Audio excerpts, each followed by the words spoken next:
All right, everybody, welcome back to the Move podcast, brought to you each and every day by the OURA ring. I'll talk about that in a second. I'm Lance Armstrong, sitting here with JB Hager. Over there is the star of the show. He's finally ready to start, George Hincapie. What a day we have for him. He has no idea. Back to the OURA ring. This is the smartest health tracker that I've ever experienced or played with, right? Whether it's sleep score, readiness score, activity score.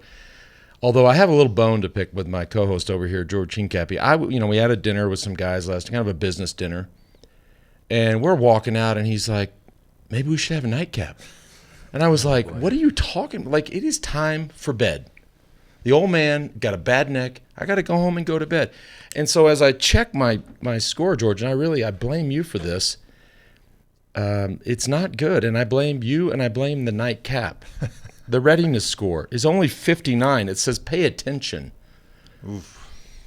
Not good. I agree. The nightcap was not a great idea. Yeah. So, but the crazy thing about the level of detail and data through the ring is, like, you can actually see decisions like that you make, whether it's the time of the night that you eat, or whether you do have that nightcap or whatever, or if you slept in what is that noise? The lawnmower next door. Or if your body temp or the room temp was, anyways, partnered with the NBA, the WNBA. It's the smartest thing out there. Head on over to OURAring.com. There's our flow code, OURA, OURA, ring.com. We are talking about stage 6 today, and we're going to cue our old friend Alain to tell us. Stage 6, Le Teil to Monte Igual. Oh my God, Le Teil to Monte Igual. And what's crazy is I never know if I've ridden these climbs or not, but we have some photo evidence that proves that I've been in this part of the world. Oh, there's our proof. So I guess I was in this part of the world. Hey, before we get to talking about stage 6, which is 191 kilometers, so for you people who work in miles like I do, almost 120 miles, 10,000 feet of climbing with an average speed of more than 42K an hour. Faster than or right at the fastest projected finish time. Pretty amazing. But before we get to that, let's talk a little business. Today's show also brought to you by PowerDot. It is a company that we talk about all the time. And as the neck really has improved a little, but it's not there. I've just been on the PowerDot all the time. You guys saw it on the socials yesterday. An amazing device, and also a very charitable company, partnered with Feeding San Diego, Feeding America. For every PowerDot Duo they sell, they donate 40 meals. Speaking of meals, and I tell people all the time, this thing's the size of like a double cheeseburger, right? Which George eats a lot. I don't mean to interrupt. I did see a couple comments on YouTube. They were very intrigued by the PowerDot, but they're like, could Lance explain exactly what it does? Because you've talked about it in a context that they didn't really know what it does for you. So if anybody, that's a good question. So, growing up an athlete, if you were injured or needed recovery, you'd go to the trainer's office and you would get electric stim or e-stim or TENS. This is a mobile e-stim unit. So we would go to the trainer's office and they'd have this big unit that cost thousands of dollars, and it worked great, but now you've got it, again, the size of a double cheeseburger. Throw it in your backpack, your car, your living room, whatever. It actually, and works. It's completely effective. My neck is better today. And by the way, if you don't think it's effective and you don't like it, they have a 30-day money-back guarantee. A bunch of top athletes are using it, guys in the Tour, NFL, MLB, PGA. And it also integrates, this is really cool, with Apple Health and Strava now. So head on over to powerdot.com/TheMove, 20% off with the code THEMOVE at checkout. It's never not in my carry-on bag when I travel. It's true. I mean, why not, right? By the way, one of the listeners wrote in that they thought I hurt my neck from doing the sprinkler dance. He was pretty sure, and that might have been the day that it was like 20 degrees in here. You hurt my feelings just watching it. What? Watching you dance. Attempt to do the sprinkler. It's so bad. It's so bad. Hey, last one for a sec here. Today's show also brought to you by Ventum. If you guys watched our socials yesterday, you saw that George and I actually went out for a road ride, which is atypical for us. George captured a moment where me and the Ventum had gotten away from him, and he bridged back up. You noticed I was just floating on the pedals, and he captured the moment where he finally caught up. You saw the dope Ventum that I've been riding. You were bombing those gravel descents on a road bike. With the bad neck. You had me. You had me yesterday, that's for sure. I mean, this thing handles like a dream. Forget how fast it is just in a straight line. It handles amazing. Custom built to your options or your fit, whatever you need, your performance. Financing options available in North America. Trade-in program for JB to help him upgrade his piece of crap he's been riding. New bike builds start at $2,700. Well, our good friend Wade Davis showed up today, and I hooked him up. I got him a Ventum this morning. So great. Dia, check your inbox because I just sold you a bike this morning. Head on over to ventumracing.com. Also, I forgot to say, official global bike partner of the Ironman, which I think is awesome. Ventumracing.com/TheMove, 20% off till the end of October. And you can also enter to win your own free bike. So as we're going to go back to talking about stage 6, as I predicted on the show yesterday, I just think this stage should have finished on the hard climb. And as you watch the race, there's no reason to keep going wherever we went. Like, there's nothing there. It's not like there's some, we finished at the Mercedes factory and they're going to pay you a bunch of money. You're going in the middle of nowhere. Finish the bike race on the climb that's 10 or 11%. Remember back to Lombardia, which we covered. Mm-hmm. How amazing was that when it was 20+% and their bodies everywhere? That was awesome. I told you yesterday, and I was right for the first time in a long time. It just neutralized the race, George. You were right, 100% right. Thank I was off.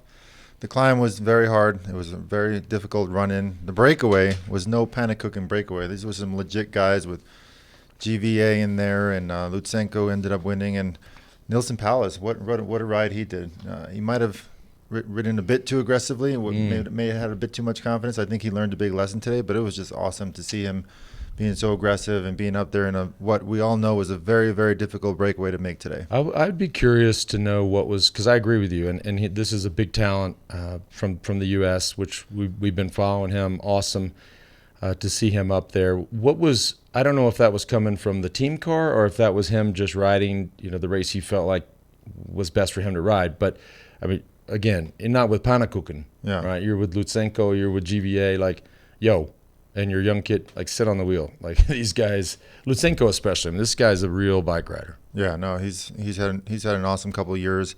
Very good climber. Has won several races exactly like he did today. So it was still a great ride by Powless. Great to see him finish on the podium. Well, actually, no, he ended up. What place? He ended up fourth. Yeah, your American man, podium. Your man crush got third. Yeah. Only 24 years old, out of Roseville, California. Do you know where Roseville is? I had to look it up. It's near. I think it's near. Bob Roll keeps saying Sacramento. Yeah, and then of course Phil Liggett, who gets most things slightly off, said he was from Durango, but that would be Sepp Kuss that's from Durango. It's a different young American.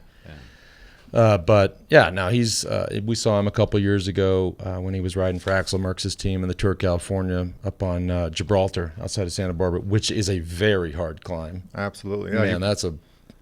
Were you kind of suggesting he could have used a little better direction from the team car to save some energy? I'm not. I'm just Well, I mean, if you're in one moment, and I'm not trying to be critical of him, but in one moment you're throwing in multiple attacks, and then the next you're getting dropped.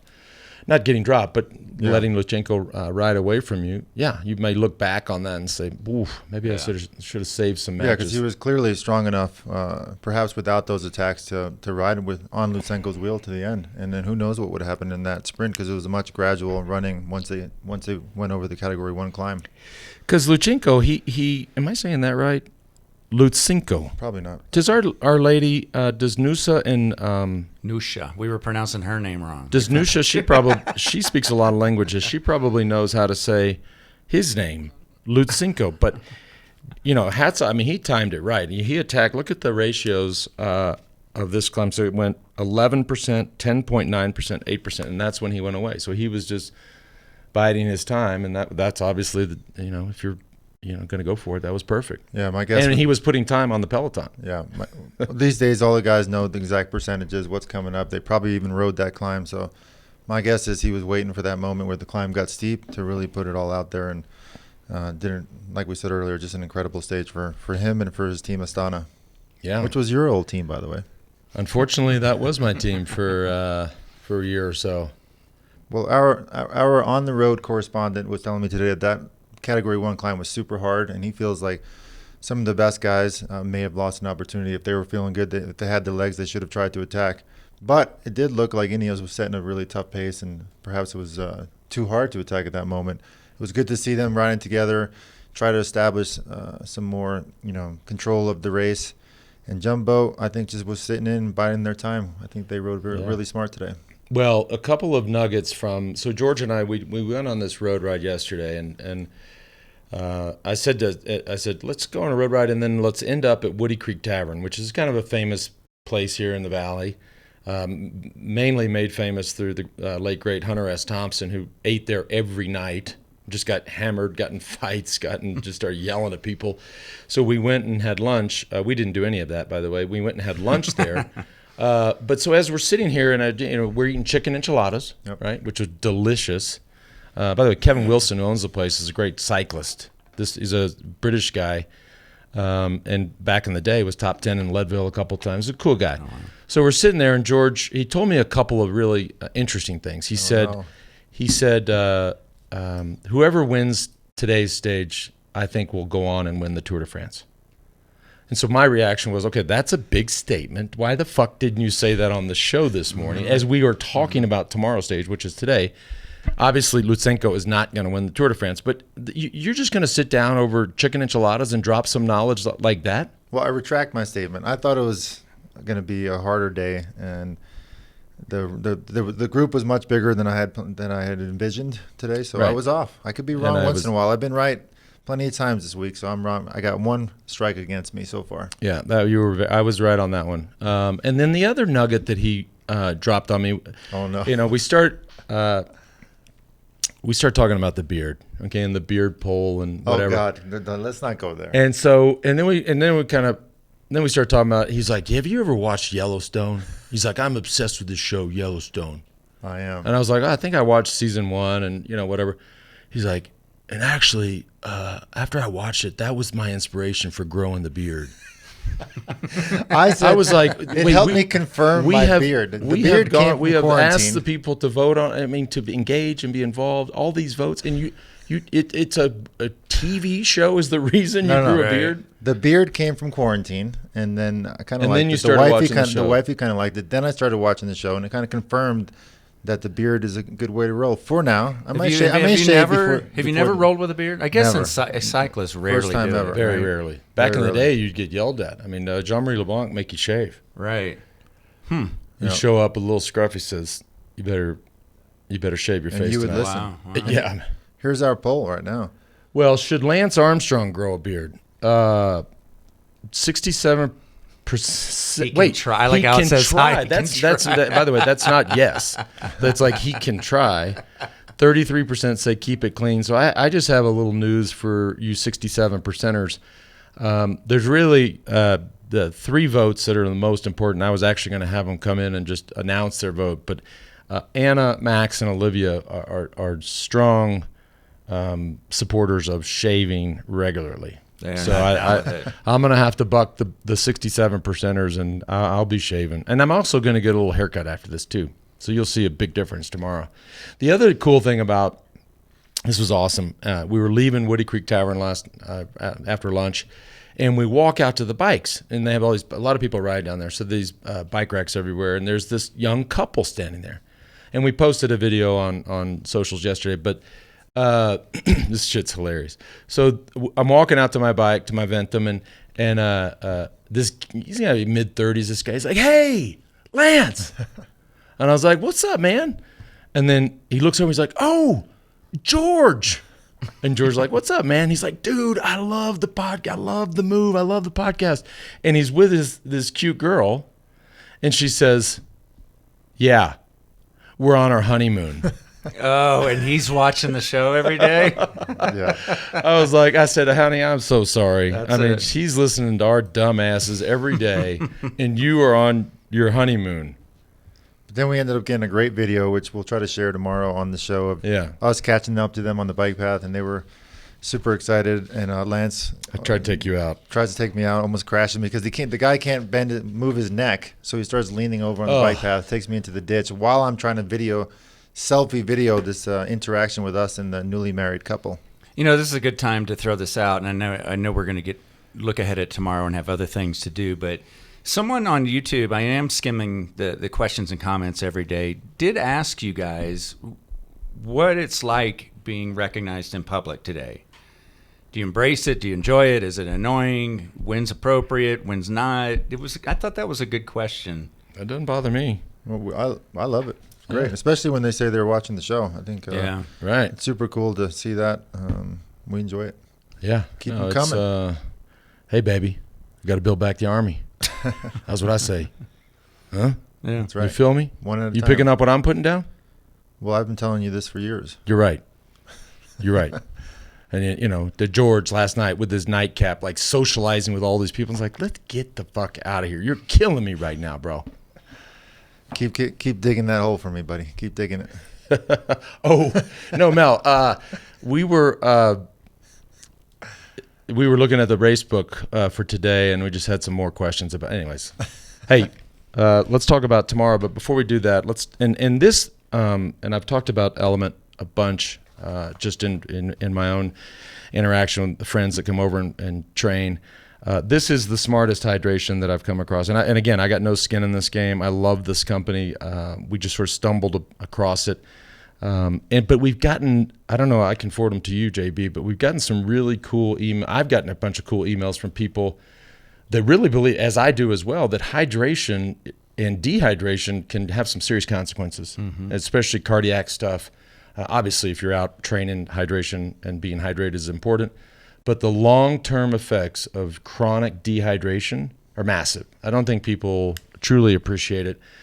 This is my go-to. This is the one I put in my bottles or my hydration pack every day before I go out and try to take on George. They also have partnerships with the Navy SEALs, USA Weightlifting, grab-and-go packaging, totally convenient. 1,000 milligrams of sodium, 200 milligrams of potassium, 60 grams of magnesium.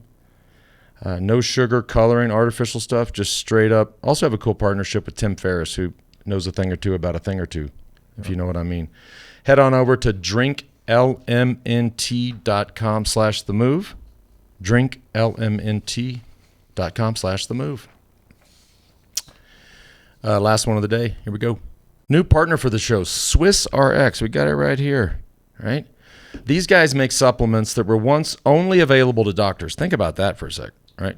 Working with top athletes. Now for the first time, you can get them. George, even you can get them. Here's the thing. If you're spending millions to get a guy ready for the Tour de France, and the last thing you want to do is save a few bucks on the supplements they're taking, no. This is the real stuff. These guys at Swiss RX said, and then I quote, "What if we could take the same approach as a pharmaceutical company?" That's a great question because there's so many supplements out there. Yep. And go get the best ingredients regardless of the cost. That's exactly what they went out and did. This is your nighttime sleep, George. I need that. Dude, you need this. The way you've been sleeping. Well, I've been hitting the vitamin D too every morning after the show. Vitamin D, great. The multivitamin. Also a bunch of good gut health stuff. The gut, if you think about the gut and you think about the Tour long endurance exercise, head on, try out their gut health protocol. So guys and gals, head on, and there's our flow code. That's cool looking. SwissRx.com, or go to the feed. Our old partners at the feed. They sell it as well. SwissRx.com. Move listeners, use the code THEMOVE and save 15% at SwissRx.com. Again, pharmaceutical grade. So much crap out there when it comes to supplements. Not these guys. All right, looking ahead at tomorrow. I think we should have some good questions and comments. Yeah, we should also point out today's finish to talk a bit more about Ineos. They had a much better day with Kwiatkowski. It looks like he's getting his climbing legs back, who's going to be a huge asset to Bernal later on in the Tour. Richard Carapaz was up there again with him. So these guys are slowly coming back to form, and I think the battle between them and Jumbo is going to get more and more interesting as we progress in this Tour de France. Will you just do me a favor? Yep.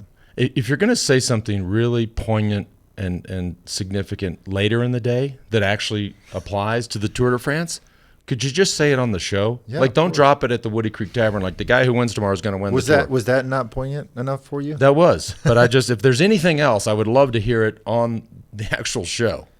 Got it. Yeah. Well, I'll save it. I think and George, you and I are going to agree on this. Tomorrow is the day. Well, two things stand out for me. One is the start. We'll get to that in a sec.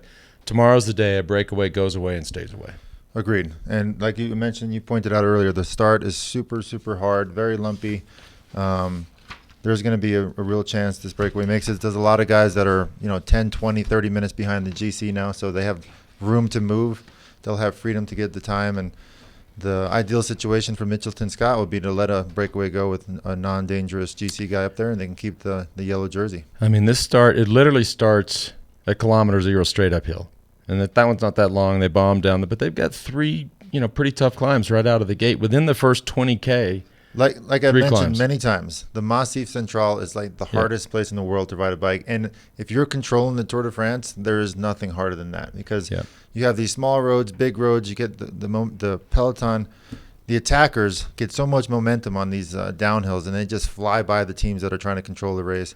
It's nightmare scenarios for teams controlling the yellow jersey. So we'll have to figure out, okay, who controls this bike race from the get-go, because whoever it is, they then have to be selective over who goes in that break. You've got these guys that are 20, 30 minutes down already, so they're looking up the road going, okay, but you throw a 5-minute guy in there, they got to chase it down. Well, so it's they get to select who goes in the group, and then the group that's up the road, if you had a 4 or 5 minute guy, then they get pissed at him and say, what are you doing here? Yeah. You know they're going to chase us down. If you're here, you get the fuck out of here.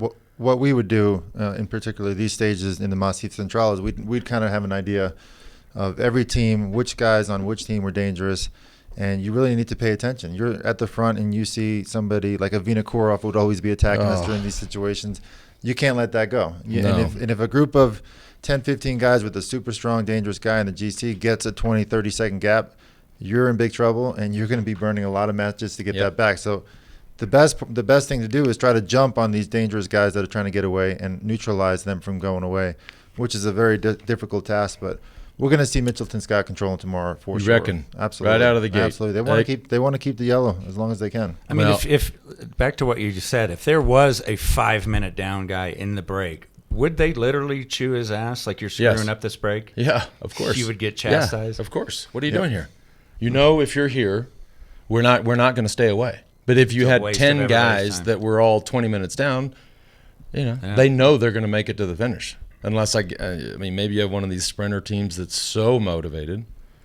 That was my next question, because there aren't very many sprint opportunities. Sunweb? And they can chase it down. You could see Sunweb bringing it back. Yeah, that all depends on the situation of the race. If they get over this category three climb halfway through the stage, and the breakaway is within striking distance with under 5 minutes, you will see the sprinter teams all collaborate and bring this breakaway back. So I think it's 50-50 tomorrow whether or not. You're right. Now because I hear myself say it, I mean, this Case Bowl is fast. And as my 11-year-old son, Max Armstrong, likes to say, he's convinced that he's related to Manute Bowl. And I said, I don't, I'm watching here. Something tells me no. Yeah. But he thinks they're related. This guy's got some legs. He's got some speed, maybe. And this is a team that, has to find these opportunities. They're not going to factor. And they wouldn't need the whole team either. There would be collaborations amongst the sprinter teams. You'd see one or two guys from OURA, one or two guys from Sunweb, one or two guys from Quickstep.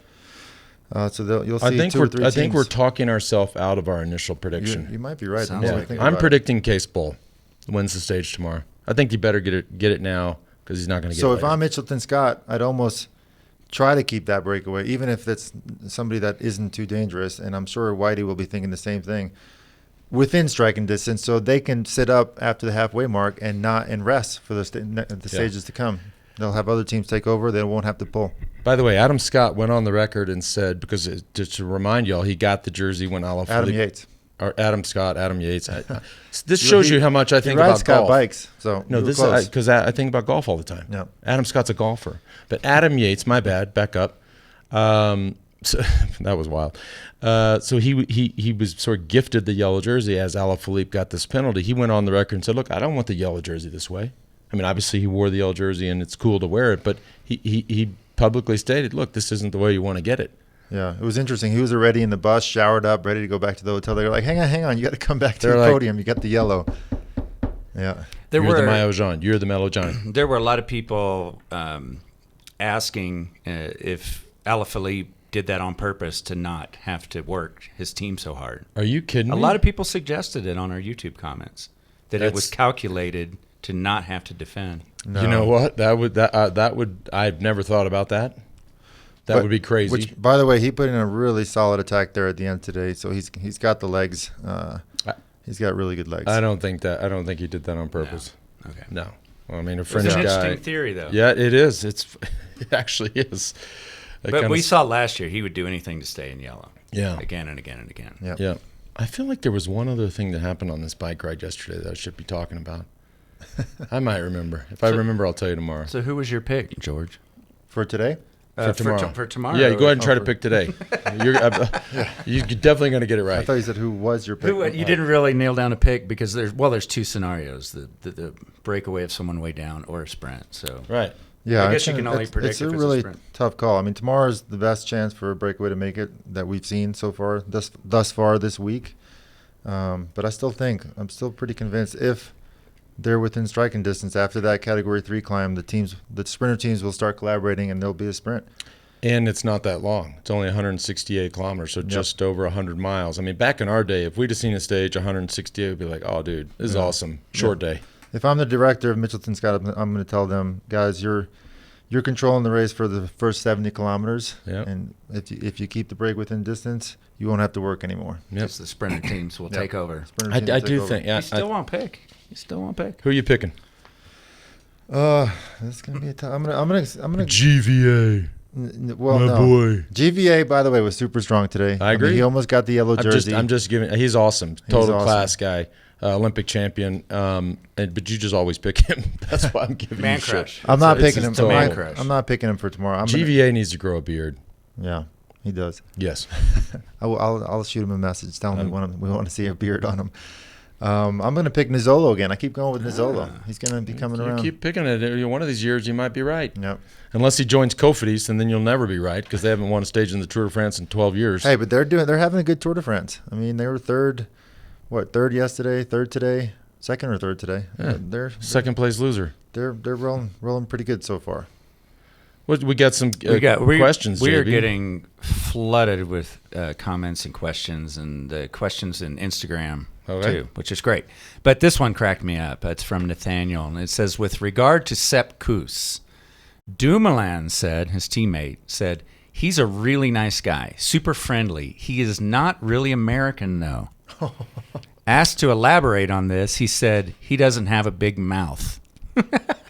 Whoa. Wow. Who said that? Dumoulin. My pick. It was a compliment to Sepp Kuss. I agree. That he's heads down, work hard, not mouthy. And this is what I said yesterday. You watch the kid's interviews, and he says all the right things. We're not represented by many Americans in this year's Tour de France. Only 3, but they're all riding really well and being super impactful in this race overall. So this is another funny story from the ride yesterday, and I won't name the rider's name. So George is asking, he's like, what's the word on the street about so-and-so, right? Is an up-and-coming American rider who's really, really talented. And I was like, and I'm sort of laying out these things that I've just heard and that could have been perceived as almost not being negative, but just being, controversial or polarizing. And George is like, that's what they said about you back in the day. And I was like, yeah, that's fair enough. Yeah, exactly.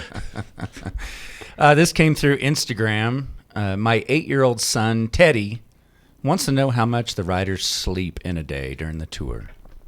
Well, I think everybody's different. I know I was a 9-hour guy religiously. I had my schedule. I went to bed at midnight every night. And this is, again, going, the stages always back then roughly started at noon, so I'd go to bed at midnight. I'd wake up at 9, go straight down to breakfast, which was actually more of a lunch because it's pasta and eggs. But 9 hours religiously, never missed it. And you sneak in a couple naps. I would sneak in a couple naps when I could as well throughout the day, whether it's in the team bus or if you got back to the hotel early. fall asleep on the massage table. I mean, you just got to try to sleep as much as possible. Did you have trouble like sleep? Not when I say trouble, I mean just nerves and anxiety, just trouble like restless sleep during the tour. Absolutely. You did? One thing a lot of people don't understand is that there's, the rolling caravan is several hundred people. So you're in the middle of nowhere towns in France. You're not always at really nice hotels. In fact, never. Most of the time, you're not. They're 2-star hotels without air conditioning. It's super hot. Although this year the tour is obviously later in the year, so perhaps it's not quite as hot. But super hot, restless nights. That's just part of the deal of the Tour de France. And when it's hot, guys open the windows. Then inevitably at 5 a.m. the trash truck comes by or the construction, and that was really where my love of earplugs came in. We'd have Spanish teammates that would not allow you to open the windows because they believed you'd get sick. Or our boy Ekimov would not allow you to have a fan because he also think the fan would make you sick. So you had to deal with all these different cultures as well, which they had their beliefs that I just wanted to be cool. I didn't give a shit what it meant. I wanted the air conditioner on if we had one or the fan rolling and the window open. And by the way, I never had a roommate, so I didn't have that problem. This is true. Quick comment, DJ88, Cumbia, Slovenia, trivia, violin music, half-point assist, unedited sarcasm, best cycling show today. Here's another. I think I caught most of that. But thank you. Yeah. Thank you. The answer is thank you, right? Yep. Hi, Lance, George, JB. I've heard Justin Williams' name come up on the show several times now. It reminded me of something I've wondered several times before.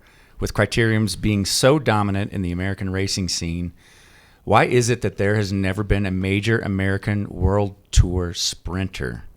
Ooh, what about Tyler Farrar? The guy's won stage of the Tour de France, the most underrated American sprinter we've ever heard of. The guy's incredible. His palmares is super impressive, and he was one of the top sprinters in the world. Also, really great good, guy too. Really good guy. Yep. Real total gentleman, firefighter now. And Davis Finney won a stage in the Tour de France back in the day. So we've been represented by some pretty amazing sprinters. But these and if we can get Justin Williams on, we should ask him that question, right? I mean, and let him either answer to it, or I don't know that he has to defend himself, but these are very different. I mean, a 2-hour crit is very, very different than a stage, even a flat stage in the Tour de France. It's just in the middle of a 3-week race. It's a different ballgame. We're going to try to get Justin on tomorrow. I already texted him this morning, so hopefully he'll be, of course he'll you be did. free. Of course you did. Who are you? You're probably texting with the Queen of England as well. I mean, all your friends out there. He's been knighted as an American. Yeah. That was from Calvin. One more from Cheryl. It says, on a day... I don't think we should take this one. You'll like... On a day like Stage 5, when the riders were initially riding along and chatting, you saw a lot of chatting. Mm-hmm. What kind of things do they talk about mid-race? That's from Cheryl, a 63-year-old nurse who rides to work every day, rain or shine, and does 40 to 60-mile rides on Saturdays and loves watching racing. Cheryl, first of all, thanks we know the last 6 months for doctors, nurses, first responders been crazy. So thank you for your service there, rain or shine, right? Yep. But I'll let George respond. I didn't talk to anybody, so I probably shouldn't answer this one. I mean, a lot of people don't realize. I mean, cyclists are just normal people that have normal lives, kids, families. So you try to talk about things that get your mind off of the race, pleasant things that are keep you sort of just distracted from the pain that you're about to go through in the latter parts of the stages. So you just talk about anything. It's like normal chitter chatter that you would have on a group ride with your boys back home. Very cool. Very cool. So just to point out, Tyler Farrar our boys in the back are waking up. Thank you guys for the facts. Tyler won one stage of the Tour de France, 2 stages at the Giro, and 3 at the Vuelta. I mean, that's incredible. Stages in each Grand Tour. Tyler is the man. Yeah. I love it. Yeah. I'm sorry, I started reading something else. No, that's okay. No. That's okay. And we're working on Justin Williams for tomorrow, potentially. Yep, tomorrow. Yep. I texted him. That would be great. All right. We'll see we'll see. I'm actually curious. I'm curious if the break can get away, stay away. I think obviously we will see a break, but yeah. We will see a good break. We just don't know if it's going to make it. Correctamundo. Yep. And it's not going to be a panic-cooking break. It's going to be a very strong brake with really strong breakaway specialists. If you were standing at the start line tomorrow, you would see guys on the trainers warming up. Nobody's going to just get out of the bus and go roll to the start tomorrow. Everybody's going to be more just because who the hell wants to suffer that bad? Like if you wanted to go on the break, you definitely got to warm up. But if you just want to ride in the pack and not suffer, then everybody's going to be out there warming up, which back in our day, nobody did that. That's the dead giveaway. They're going from the gun if they're on a trainer on a stage like this. Correctamundo. Yep. All right, guys. Thanks for tuning in. We'll see you all tomorrow. Thank you. Yep.